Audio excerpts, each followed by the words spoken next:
So leaving home at the same time, Amal reaches office at 10:15 a.m. 10:15 बजे पहुंचता है वो अपने घर से ऑफिस, अगर वो 8 की स्पीड से चलता है। अगर वो 9:40 पे पहुंचता है, अगर वो 15 की स्पीड से चलता है, वो 9:10 पे अगर चले, at what speed should he travel so as to reach office exactly at 10 o'clock? 10 बजे उसे सुबह पहुंचना है, तो किस स्पीड से चले? तेरे नॉर्मली बहुत ही स्टैंडर्ड क्वेश्चंस हैं, टीएसडी का बहुत ही सिंपल इजी लेवल कैटेगरी का क्वेश्चन है, बहुत सिंपल, जो आपको फर्स्ट गो में ही अटेम्प्ट कर लेना चाहिए। ठीक है, मान लीजिए आपका डिस्टेंस है x, हम इसे ट्रेडिशनली करके देखते हैं, जो डिस्टेंस है वो x है, तो जब वो 8 की स्पीड से जाएगा, then time will be distance upon speed.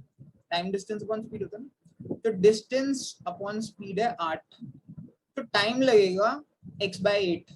जब वो x किलोमीटर को 8 किलोमीटर पर आवर की स्पीड से ट्रेवल करेगा, और जब 15 की स्पीड से करेगा x को, तो x/15 टाइम लगेगा। अब ये दोनों टाइम्स का अगर आप डिफरेंस देखोगे, तो यहाँ पे 9:40 पे पहुंच रहा है और यहाँ पे 10:15 बजे पहुंच रहा है। तो अगर आप दोनों टाइम का डिफरेंस देखोगे ना, तो इनके बीच में डिफरेंस आ रहा है 20 + 15 35 मिनट्स का। बिकॉज ये पहले वाले केस में 8 की स्पीड से पहुंचने का टाइम है, ये 15 की स्पीड से, दोनों का डिफरेंस जो आ रहा है वो 35 मिनट्स आ रहा है। अब क्योंकि ये किलोमीटर में है, किलोमीटर पर आवर में है, तो आपको इसको भी आर में कन्वर्ट करना पड़ेगा, तो 60 से डिवाइड करना पड़ेगा। That's it.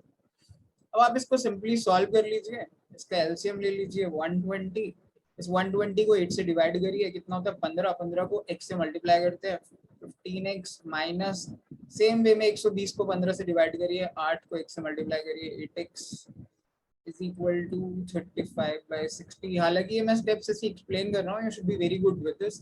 तो दोनों का डिफरेंस है 7x upon 120 which is equal to 35/60। Although मैं ये सब समझाने के लिए लिख रहा हूँ, 7 5s are 35, so x should be 10 kilometers. You should be able to do all these calculations really fast. Basically जो हमारा डिस्टेंस है वो 10 किलोमीटर आ गया। अब उसको चलना कितने बजे, 9:10 पे निकलना है और 10 बजे पहुंचना है, यानी उसके पास टाइम है 50 मिनट, और उसको डिस्टेंस ट्रेवल करना है 10 किलोमीटर। तो आपको पता है स्पीड क्या होती है, डिस्टेंस अपॉन टाइम ही तो होती है। कितनी स्पीड लगेगी, 10 अपॉन टाइम है 50 मिनट्स, मिनट से तो उसे डिवाइड करिए 60 से, ताकि ये आवर में कन्वर्ट हो जाए। ये 60 हमेशा ऊपर आ जाता है, so this will be 10 × 60 divided by 50। 0 से 0 काट दीजिए, 5 2 are 10, 6 2 are 12 kilometre per hour. So that should be your answer. It's a very simple question. हालांकि इसको और भी तरीके से कर सकते हैं, बट इतना मुश्किल नहीं, आप ट्रेडिशनली से लेस देन 30 सेकेंड्स में कर सकते हैं।